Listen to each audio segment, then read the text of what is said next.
Hello student, कैसे हो? आशा करता हूँ सब अच्छे होंगे और घर पर रहकर अपनी शानदार ज़बरदस्त तरीके से तैयारी कर रहे होंगे। और जैसा कि आपको पता है कि आज शनिवार है और शनिवार के दिन अपन जो है वर्कशॉप कैलकुलेशन की क्लास लाते हैं फर्स्ट ईयर वालों के लिए।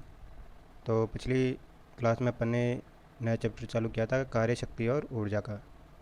तो आज पिछली क्लास में अपन ने कार्य पढ़ लिया था। कार्य क्या होता है? कार्य का फॉर्मूला अपन ने पढ़ा था, बल गुणा बल की दिशा में तय की गई दूरी। और आज पढ़ेंगे पावर यानी शक्ति। ठीक है। तो क्या होता है? किसी मशीन के कार्य करने की दर को शक्ति कहते हैं। ठीक है। कार्य क्या पढ़ा था? जब किसी वस्तु पर बल लगाया जाता है तो वह वस्तु कुछ दूरी तय करती है। ठीक है। तो बल और दूरी का गुणनफल क्या कहलाता है? कार्य। और यहाँ पे मशीन के द्वारा कार्य करने की दर, तो यहाँ पे कार्य आ गया, कार्य आ गया ना, कार्य और दर। ठीक है। तो यहाँ पे समय जो है, दर का मतलब क्या हो गया? भाग देना। ठीक है। और किसका भाग देना? समय का भाग देना। इस दर का मतलब ये है। ठीक है। तो कार्य में समय का भाग दे देंगे तो वो क्या बन जाएगा? पावर। ठीक है। यानी शक्ति बन जाएगा। तो कार्य का फॉर्मूला क्या पता अपने को? बल गुणा विस्थापन, W बराबर F इंटू एस। और शक्ति का फॉर्मूला क्या हो जाएगा? किया गया कार्य बटे हुआ समय, किसमें? सेकंड में। ठीक है। बोला था ना, दर। तो ये समय का भाग लगेगा। तो अपन W से डिनोट करते हैं किसको? कार्य को। तो पावर का फॉर्मूला क्या हो गया? W upon T. टी क्या है? समय के लिए। तो अगर वर्क को अपन इस प्रकार लिखें F इंटू एस, तो क्या हो जाएगा? P बराबर F इंटू एस बटेवा टी। तो एस बटेवा टी को, ये जो विस्थापन है और बटेवा समय, विस्थापन बटेवा समय को क्या कहते हैं? वेलोसिटी यानी वेग। ठीक है। वेग बराबर क्या होता है? दूरी बटेवा समय। पढ़ा ना? वेग बराबर दूरी बटेवा समय। तो वो वेग हो जाएगा। तो एस और टी को अपन वेग लिखें तो क्या हो जाएगा फॉर्मूला? पावर बराबर एफ इंटू वी, बल गुणा वेग। ठीक है। तो ये भी क्या होगा? पावर का फॉर्मूला। तो पावर का बेसिक फॉर्मूला क्या है? पी बराबर डब्ल्यू अपॉन टी। ठीक है। अपने को कार्य देर का है तो, और समय देर का है तो ये निकालेंगे। बल और विस्थापन और समय देर का तो ये इससे निकालेंगे। और बल और वेलोसिटी देर की है, वेग देर का है तो उससे भी निकाल सकते हैं। ठीक है। अब आगे चलते हैं, इसकी यूनिट के बारे में बात करते हैं। यूनिट के क्या है इसमें? यूनिट ऑफ पावर, शक्ति की इकाइयाँ क्या क्या है? एम के एस की बात करें तो पी बराबर, पावर को किससे डिनोट करते हैं? वाट। पावर किस में लेते हैं? वाट में। अपन देखते हैं ना अपने जो इलेक्ट्रिसिटी मीटर होते हैं रीडिंग के, उसमें भी के डब्ल्यू एच लिखा रहता है। जो यूनिट आती है अपने बिलो में वो किस में आती है? के डब्ल्यू एच में आती है ना, किलो वाट हावर। के का मतलब है किलो, ठीक है। डब्ल्यू का मतलब है वाट, और एच का मतलब है हावर। ठीक है। किलो वाट प्रति घंटा, इसका मतलब ये होता है। तो पावर होती है वो कि अपन ने कितनी पावर यूज़ करी, तो किस में आती है? वाट में आती है। तो एक वाट बराबर क्या होता है? एक जूल बटे हुए एक सेकेंड। ठीक है। तो जूल पर सेकेंड अपन वाट बराबर लेते हैं। वाट बराबर क्या हो गया? जूल प्रति सेकेंड। और एक के डब्ल्यू बराबर क्या होता है? किलो वाट बराबर क्या होता है? 1000 वाट। और एक मेगावाट बराबर क्या होता है? 10 की पावर 6 वाट। एक मेगावाट में 10 की पावर 6 वाट होते हैं। ठीक है। अब ये तो हो गई एम की बात। अब सी में क्या होता है? एम में तो वाट में कर रहे हैं, सी में पावर को अर्ग प्रति सेकंड में दर्शाते हैं। ये जो है अपने जो कंपटीशन एग्जाम में बहुत पूछे जाते हैं ये चीज़ें, कि पावर को एम प्रणाली में किससे डिनोट किया जाता है, दर्शाया जाता है। सी में क्या किससे दर्शाया जाता है, और एफ में किससे दर्शाया जाता है, ये पूछा जा सकता है। ठीक है। तो ये चीज़ें कंपटीशन एग्जाम की दृष्टि से बहुत महत्वपूर्ण है। ये जो है सारी चीज़ें कंपटीशन जो होता है अपना कंपटीशन एग्ज़ाम, उसमें बहुत पूछी जाती है, इसलिए बहुत महत्वपूर्ण है। तो सी में पावर अर्ग प्रति सेकंड, एफ में पावर क्या है? फुट पौंड प्रति सेकंड। और अब बात करते हैं शक्ति की व्यवहारिक इकाइयाँ। अब व्यवहारिक इकाइयों में क्या है? कॉमन यूनिट्स ऑफ पावर में है मीट्रिक में, ये मीट्रिक में ज़्यादा पूछा जाता है। ये सवाल जो है बहुत बार पूछा गया है, आईटीआई के एग्ज़ाम हो चाहे कंपटीशन के एग्ज़ाम हो। 1 HP यानी अश्व शक्ति, एच यानी अश्व, पी यानी शक्ति, हॉर्स पावर इसको इंग्लिश में बोलते हैं। तो हॉर्स पावर, 1 हॉर्स पावर बराबर कितना होता है? 735.5 वाट। ठीक है, मीट्रिक में तो 735.5 वाट, और ब्रिटिश में क्या होता है? ब्रिटिश प्रणाली में 1 HP बराबर होता है 746 वाट। तो ये कन्फ्यूज मत होना, ये याद कर लो, सिंपल से हैं ये दोनों। क्या कन्फ्यूज ज़्यादा करते हैं, सवाल तो पूछ लेते हैं मीट्रिक का और आप करके आ जाते हो ब्रिटिश का, 746 याद हो जाता है और आप वो करके आ जाते हो कि हाँ मैंने देखा था 1 HP बराबर 746 होता है, और सवाल किसका पूछा है वो तो देखा ही नहीं, मीट्रिक का पूछा है और ब्रिटिश का टिक करके आ गए और वो गलत हो गया। तो परीक्षा में दोनों ही क्वेश्चन जो है ऑप्शन आएंगे, 735.5 भी आएगा और 746 भी आएगा। लेकिन अपने को सवाल देखना है, सवाल में क्या लिखा हुआ है? मीट्रिक लिखा हुआ है तो ये टिक करना है, ब्रिटिश लिखा हुआ तो ये टिक करना है। ठीक है, तो मीट्रिक में तो 735.5 और ब्रिटिश में 746 वाट। ठीक है, अब बात करते हैं 1 हॉर्स पावर बराबर क्या होता है। 1 हॉर्स पावर बल गुणा विस्थापन बटे हुआ समय। ठीक है, गुणा 75। बल तो केजी में है, विस्थापन मीटर में है और समय सेकंड में है। तो ये है मीट्रिक में। भाई ये 735 कैसे आए, वो इस प्रकार से निकाला जाता है। ठीक है, बल गुणा विस्थापन बटे हुआ समय इंटू 75। और अगर ये जो समय है मिनट में हो जाए तो यहाँ पे 45 हो जाते हैं। तो बल तो वो केजी में गुणा विस्थापन है, समय किस में आ गया? मिनट में आ गया। तो यहाँ पे क्या गुणा में आ गया? 4500। ठीक है, तो कभी कभी अपने को एच भी पावर पूछ लेता है, हॉर्स पावर, और बल देर का होता है, विस्थापन देर का, तो समय देर का होता है। तो अपने को ध्यान रखना है भाई, समय सेकंड में है तो 75 लेना है और समय मिनट में है तो 4500 लेना है। ठीक है, मीट्रिक में। अब यही हॉर्स पावर यदि ब्रिटिश प्रणाली में हो तो कैसे आएगा? 1 HP बराबर बल जो होगा वो पाउंड में होगा, गुणा विस्थापन जो होगा वो फुट में होगा, और बटे हुआ समय सेकंड में होगा। समय सेकंड में है तो 550 का गुणा होगा समय में, और समय मिनट में होगा तो 3300 का, 33,000 का जो है गुणा होगा समय के साथ। बल गुणा विस्थापन वो कब ही रहेगा? पाउंड में और फुट में, और समय यदि मिनट में है तो 33,000 आ जाएगा। ठीक है, अब बात करते हैं, जब पावर की बात कर रहे हैं तो ये छोटा सा टॉपिक है, ये भी ले लेते हैं, इंजन की अश्व शक्ति। ठीक है, हॉर्स पावर ऑफ इंजन। अपने जो गाड़ी होती है, मोटरसाइकिल, कार, ट्रक, बस, एरोप्लेन, ठीक है, ये जो है किससे चलते हैं? सारे इंजन की सहायता से चलते हैं। ठीक है, तो ये जो इंजन होता है अपना, उसमें क्या होता है? ये जैसे अपने बाहर से तो अपने को ये इस प्रकार से फिन्स दिखाई देती हैं, पत्तियाँ होती हैं छोटी छोटी बाहर, देखा हो तो ये क्या कहलाती हैं? फिन्स कहलाती हैं। क्या कहलाती हैं? फिन्स। ठीक है, ये क्या करती हैं? ये जो अपना सिलेंडर है, ये अंदर का जो क्या कहलाता है? ये अंदर वाला भाग कहलाता है अपना सिलेंडर। ठीक है, सिलेंडर, और ये हो गया सिलेंडर, ये हो गया बाहर का पार्ट। ठीक है, और सिलेंडर के अंदर क्या होता है? पिस्टन होता है। सिलेंडर के अंदर क्या होता है? पिस्टन होता है, ये पिस्टन होता है। ठीक है, पिस्टन, और ये क्या कहलाती है? Connecting road, connecting road. ठीक है, और ये कहलाती है अपनी क्रैंक शाफ्ट। क्या कहलाती है? Crank shaft. ठीक है, तो ये तो हो गया अपना पिस्टन। ठीक है, ये पिस्टन हो गया, और ये कनेक्टिंग रोड हो गई, और ये क्रैंक शाफ्ट हो गई। ठीक है, जो अपन किक मारते हैं मोटरसाइकिल में, किक, ठीक है, तो किक मारते हैं तो ये जो शाफ्ट है वो जो है क्लॉकवाइज घूमती है। ठीक है, उससे पिस्टन क्या होता है? ऊपर नीचे गति करता है, किसकी सहायता से? कनेक्टिंग रोड की सहायता से। ठीक है, किसके किसके अंदर? सिलेंडर के अंदर। ठीक है, और जब इसमें गर्मी पैदा होती है, गर्मी होती है, ब्लास्ट होता है, यहाँ पे क्या लगा रहता है? स्पार्क प्लग लगा रहता है और फ्यूल पंप होता है। ठीक है, फ्यूल यहाँ से आता है तो, और इधर स्पार्क प्लग से आग उत्पन्न होती है, तो ये पिस्टन नीचे की तरफ गति करता है। ठीक है।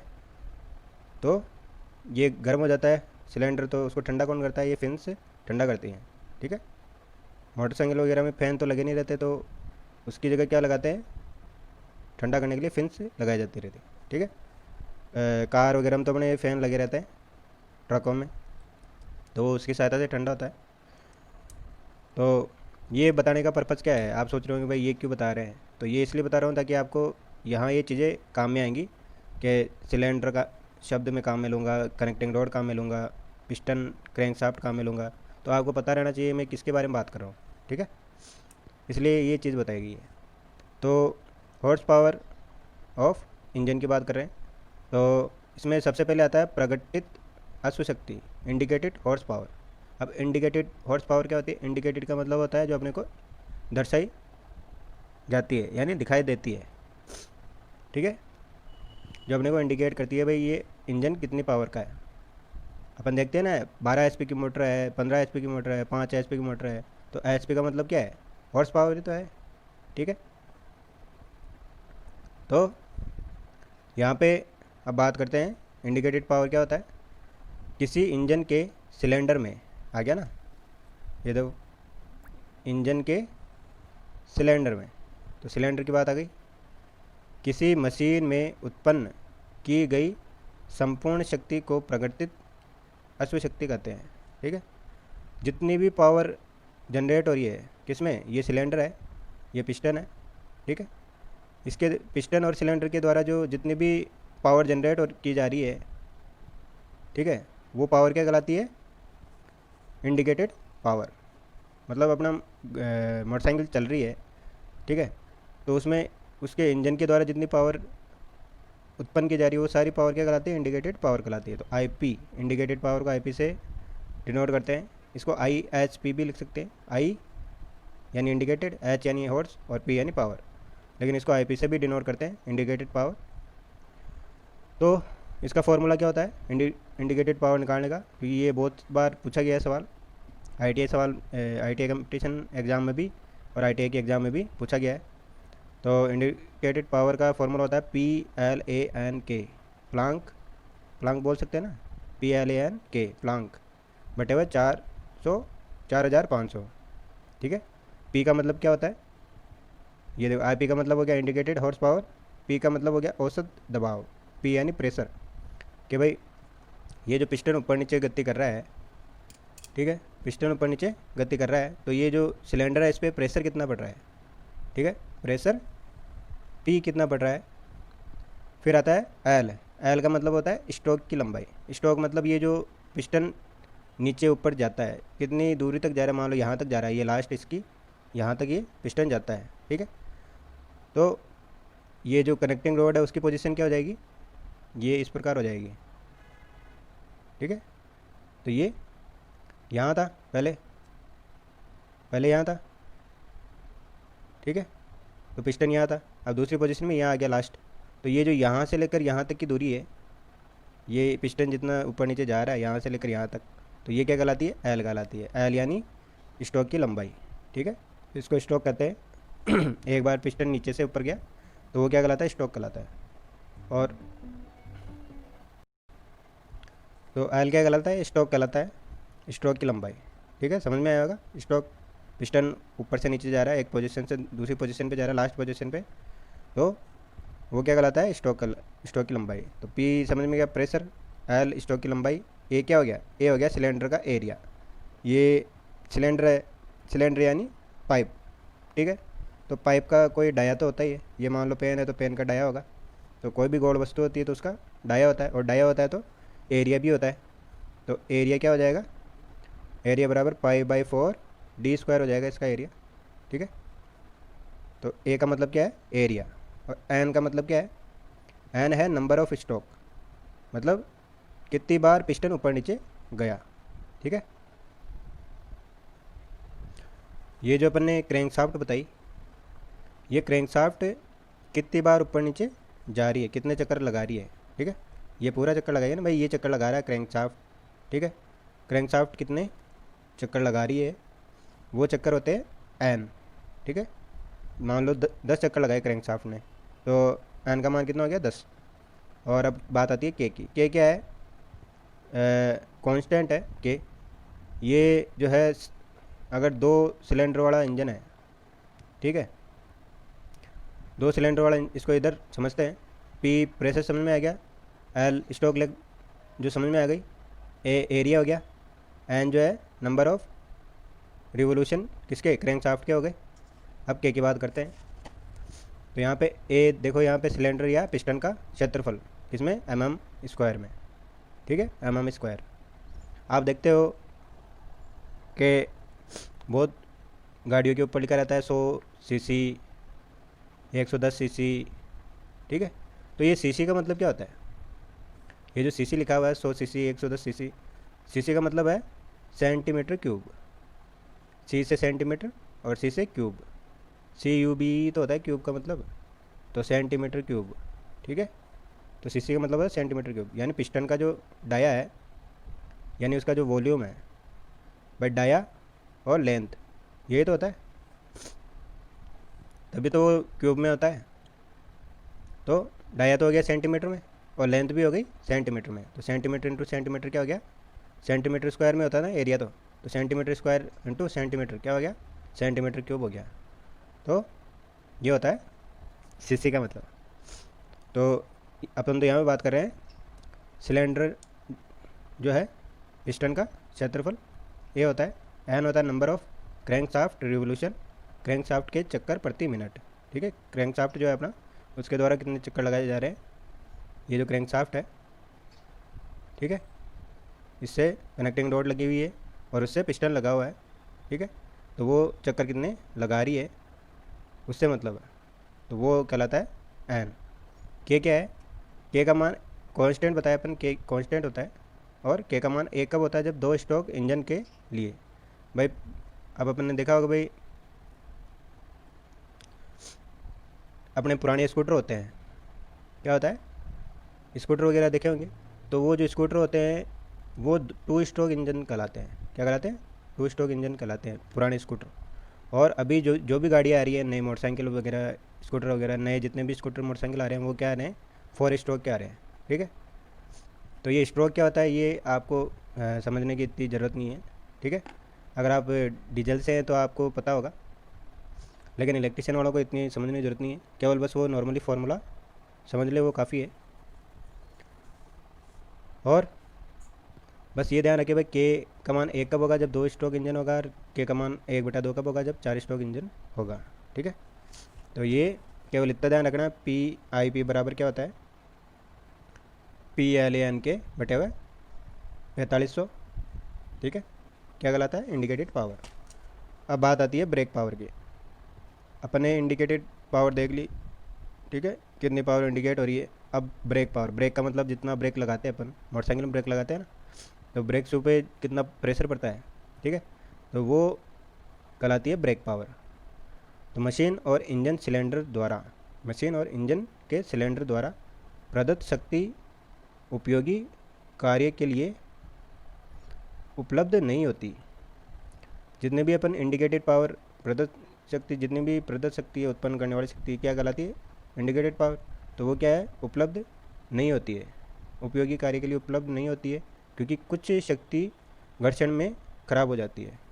मतलब कोई इंजन अगर पावर बना रहा है, कोई भी चीज़ चलती है तो वो घिसती है, ठीक है, और घिसने से क्या उत्पन्न होती है, ऊष्मा, और ऊष्मा के कारण क्या होता है, शक्ति का ह्रास होता है।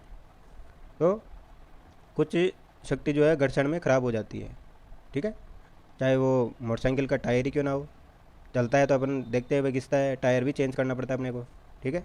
जो जितने भी चलने वाले पार्ट्स हैं उनको एक ना एक दिन चेंज करना पड़ता है, क्योंकि वो घिस जाते हैं, ठीक है।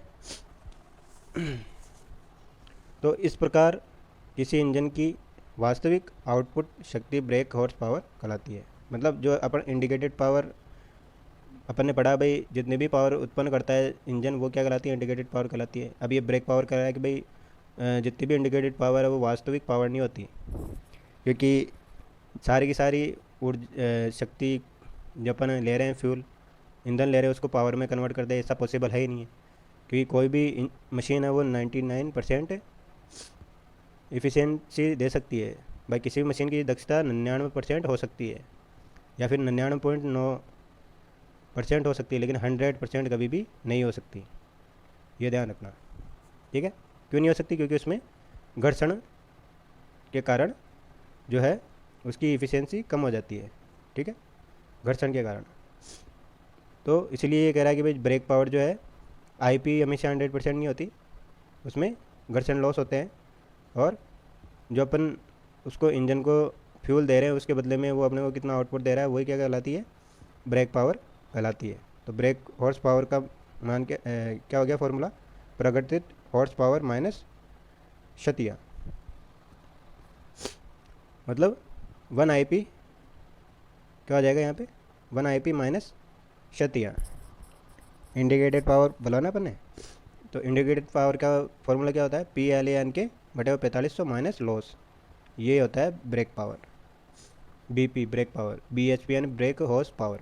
ठीक है, तो अपन ने दो चीज़ पढ़ी, इंडिकेटेड पावर PLAN बटे 4500 और brake power PLAN minus loss बटे 4500।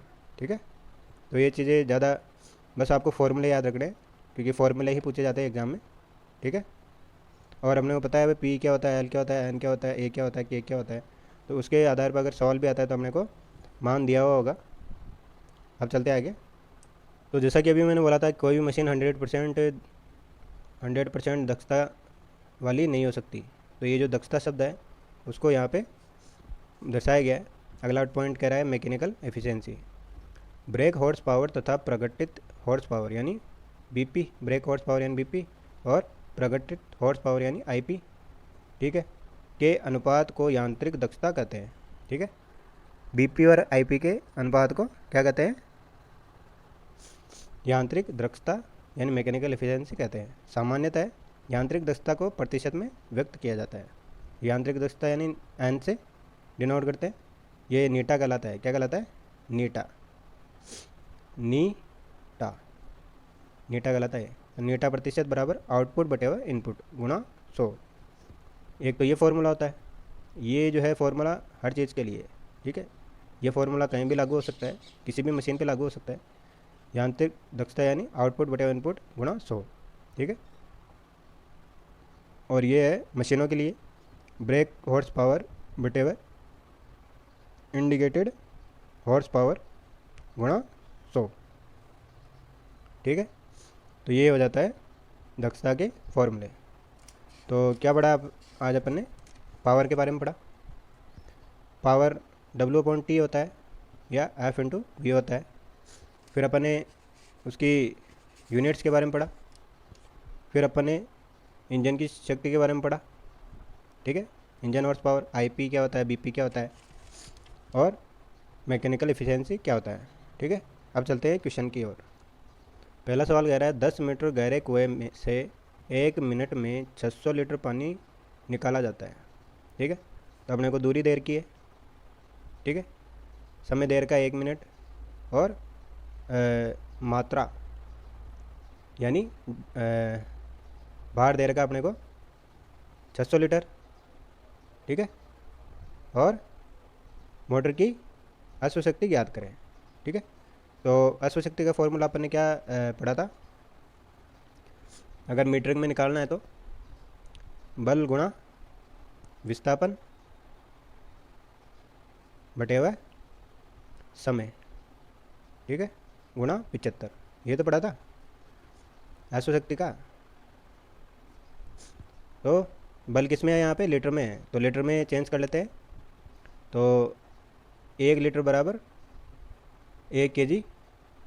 ठीक है, 1 लीटर वाटर जो है वो 1 kg जल के बराबर होता है। ठीक है, ये ध्यान रखना, 1 लीटर वाटर बराबर 1 kg वाटर। तो इसलिए 600 लीटर बराबर कितना हो गया? 600 kg। ठीक है, तो ये अपना क्या हो गया? बल, बल हो गया ना। विस्थापन 10 मीटर, और मिनट यानी समय कितना देर का है? 1 मिनट। यानी 1 मिनट का मतलब क्या हो गया? 1 मिनट का मतलब होता है 60 सेकंड, क्योंकि अपन सेकंड में ले रहे हैं ना यहाँ पे समय को। तो क्या लिखेंगे यहाँ पे? 600 गुणा 10 मीटर बटे हुआ 60 गुणा 75, तो ये कट जाएगा 10 बार, ठीक है। और ये जो है कट जाएगा पूरा, या फिर इसको ऐसे लिख ले 100 बटे हुए 75, ठीक है। तो 25 चौक 100, 25 थी 75, अब ये कट जाएगा 3 एकम 3 पॉइंट, 3 एकम 3 त्रै 9, 3 त्रै 9, तो ये 1.33 HP। तो अपने को 10 मीटर गहरे कुएं से 1 मिनट में 600 लीटर पानी निकालना है, तो कितने हॉर्स पावर की मोटर लगाएंगे? 1.33 HP की मोटर लगाएंगे, ठीक है। तो ये सवाल व्यवहारिक भी हो सकता है, अपन जो घरों में भी ये काम में ले सकते हैं, ठीक है। कि अपने को 10 मीटर गहरा कुआं है, तो अपने को कितने HP की मोटर लगानी चाहिए? तो वो 1 HP तक या 1.5 HP तक की मोटर अपन लगा सकते हैं। ये हुआ ना, 1 से 1.5 के बीच में तो आ रहा है, तो 1 से 1.5 HP के बीच में मोटर अपन लगा सकते हैं, ठीक है। अब अगला सवाल है, 200 मीटर गहरा एक खदान से प्रति घंटा 0.5 इंटू 10⁻6 किलो कोयला निकालने के लिए कितने अश्व शक्ति की मोटर की आवश्यकता होगी, ठीक है। तो वही अब की बार दूरी कितनी देर की है? विस्थापन देर का है 200 मीटर, ठीक है। और ठीक है, और बल किस में देर का है? 0.5 इंटू 10⁻6 kg, ठीक है। और समय किस में देर का है?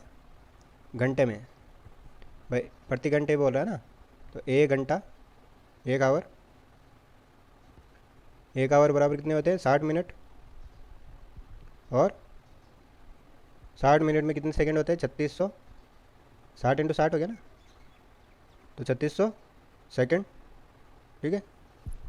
तो ये फॉर्मूला लग जाएगा पावर, हॉर्स पावर का, बल गुणा विस्थापन